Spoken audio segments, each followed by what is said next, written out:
স্বাগতম জানাই সবাইকে নতুন আরও একটা ব্লগিংয়ে। আজকে সানডে, ঘরটা ভীষণ অগোছালো ছিল, ঘরটাকে গোছানোর দিন, সেটার জন্যই প্রস্তুতি নিচ্ছিলাম। তারপরে আবার রকিকে স্নান করাতে হবে, সেটারও একটা ঝামেলা ছিল। তো চলো সেগুলোই করা যাক। এই সমস্ত ঘরের নিচে যত নেতা কানি যা ছিল রকিকে শোয়ানোর, সেগুলো বের করে দিয়েছি। বের করে এবার ঘরটাকে ঝাড় দিয়ে নিচ্ছি। ঝাঁট ফাট দিয়ে নিয়ে বোতল ফোতল পড়েছিল, সপ্তাহে ঝাড় না দিলে যা অবস্থা হয় সেই অবস্থায় হয়ে রয়েছে।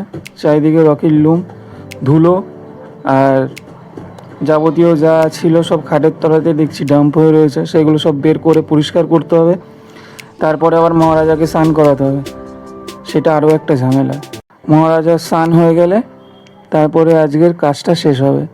যাই হোক, তার আগে যেটা করণীয় সেটা করে নিই। আবার খাটের তলায় কিছু ছবি ছিল, সেইগুলোকে বের করে পরিষ্কার করলাম, পুরো রকির লোমে ভর্তি হয়ে গেছিলো।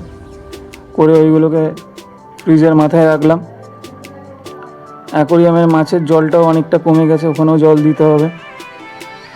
তো সেই সবগুলো করে নিয়ে আগে তারপর রকিকে স্নান করাবো। একটু খেতে দিয়ে দিয়েছি মাছদেরকে, খাবারটা ওরা খেয়ে নিক। এই টাইমটা ওদের লাঞ্চ টাইম, ওরা লাঞ্চ করছে। আমি এদিকে পরিষ্কার করে নিচ্ছি আমার ঘর। এবারে একটুখানি জল ঢেলে দিই, কারণ জলটার লেয়ারটা অনেকটা কমে গেছিলো। তো জলের লেয়ারটা একটু বাড়িয়ে দিলাম যাতে ওদেরও একটু সুবিধা হয়।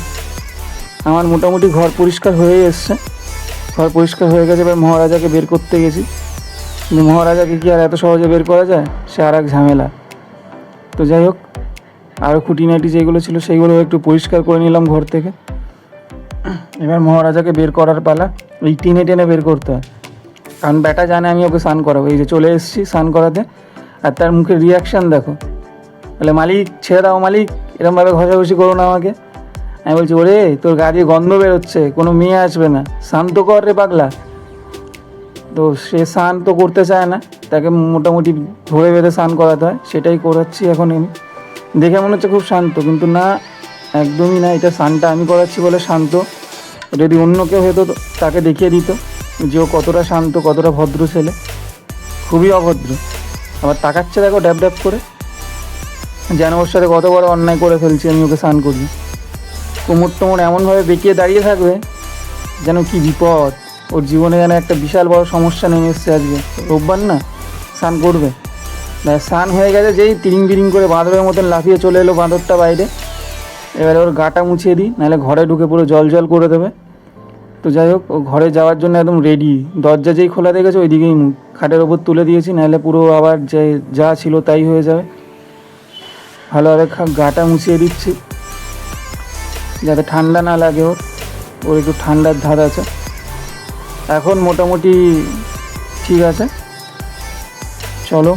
ওর মোটামুটি হয়ে গেছে, ও রেডি। এবারে ওকে নিয়ে একটু কোস্তাকুস্তি করি, কারণ এই একমাত্র এই একজনই আছে যে আমার প্রত্যেকটা ঘন্টা স্পেশাল করে রাখে।